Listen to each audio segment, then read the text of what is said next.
Champions ട്രോഫിക്കുള്ള Indian സ്ക്വാഡിനെ എന്നാണ് പ്രഖ്യാപിക്കുക? ടീമിൽ ആരൊക്കെ ഉണ്ടാകും? ഇതുമായി ബന്ധപ്പെട്ട് ഒരു വീഡിയോ ചെയ്യാൻ വേണ്ടി പലരും പറഞ്ഞിരുന്നു.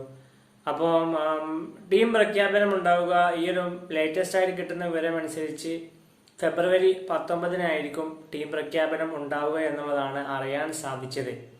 എന്നാൽ മറ്റൊരു കാര്യം, വീട്ടിലോട്ട് കടക്കുന്നതിന് മുമ്പ് മറ്റൊരു കാര്യം കൂടി ഞാൻ പറയുകയാണ്. ഞാൻ കുറേ ദിവസങ്ങളായിട്ട് ഇങ്ങനെ വീഡിയോസൊക്കെ ചെയ്യുന്നുണ്ട്.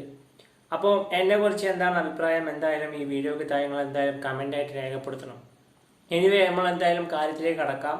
ചാമ്പ്യൻസ് ട്രോഫി ഇന്ത്യൻ സ്ക്വാഡിനെ 19-ന് പ്രഖ്യാപിക്കുമെന്നുള്ള റിപ്പോർട്ടുകളാണ് കാണപ്പെടുന്നത്. എന്നാൽ ബുംറയുടെ അവൈലബിലിറ്റിയും കുൽദീപ് യാദവിന്റെ അവൈലബിലിറ്റിയും സംശയത്തിലാണ്. എന്നാൽ ബുംറ ആദ്യത്തെ കുറച്ച് മത്സരങ്ങൾ ഉണ്ടായേക്കില്ല എന്നൊക്കെ, ചാമ്പ്യൻസ് ട്രോഫിയിൽ ഉണ്ടായേക്കില്ല എന്നുള്ള ചില റിപ്പോർട്ടുകളൊക്കെ കാണപ്പെടുന്നുണ്ട്. പിന്നെ രോഹിത് ശർമ്മ, വിരാട് കോഹ്ലി, സീനിയർ താരങ്ങൾ, KL രാഹുലൊക്കെ ഉണ്ടായേക്കും. എന്നാൽ വിക്കറ്റ് കീപ്പേഴ്സിന്റെ കാര്യത്തിൽ ചില റിപ്പോർട്ടിൽ കാണുന്നു ഋഷഭ് പന്ത്, സഞ്ജു സാംസൺ ആയിരിക്കും കീപ്പറായിട്ടുണ്ടാവുക. KL രാഹുൽ ഒരു ബാറ്റ്സ്മാൻ ആയിട്ടായിരിക്കും ടീമിൽ സ്ക്വാഡിൽ ഇടം പിടിക്കാൻ പോകുന്നത് എന്നുള്ള റിപ്പോർട്ടുകളൊക്കെ കാണുന്നുണ്ട്. അതുപോലെ ജയ്സ്വാളും ഒരു ഓപ്പണറായിട്ട്, ബാക്കപ്പ് ഓപ്പണറായിട്ട് സ്ക്വാഡിൽ ഉണ്ടാകുമെന്നൊക്കെ റിപ്പോർട്ട് കാണുന്നുണ്ട്. ഏതായാലും ചാമ്പ്യൻസ് ട്രോഫിയിൽ ഇന്ത്യൻ ടീം നിങ്ങൾ കാണാൻ ആഗ്രഹിക്കുന്ന സ്ക്വാഡ് എന്തായാലും ഈ വീഡിയോക്ക് താഴെ കമൻ്റായി രേഖപ്പെടുത്തണം.